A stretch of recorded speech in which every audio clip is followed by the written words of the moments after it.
Hi, my name is Amy Wax.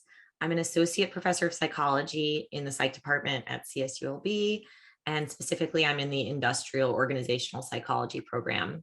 And the reason I use Poll Everywhere mainly is to engage students in class and to track student participation. Poll Everywhere is an app that allows you to insert poll questions into your PowerPoint lectures. And it allows you to create poll questions in the format of quite literally a PowerPoint slide that you insert into your regular lecture.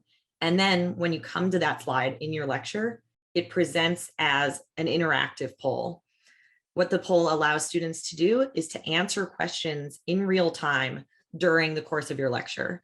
So when a poll slide comes up, what students can do is they can use their tablets or their smartphones or their laptops, any device that can connect to the internet, in order to answer the question that you just put forth on the slide.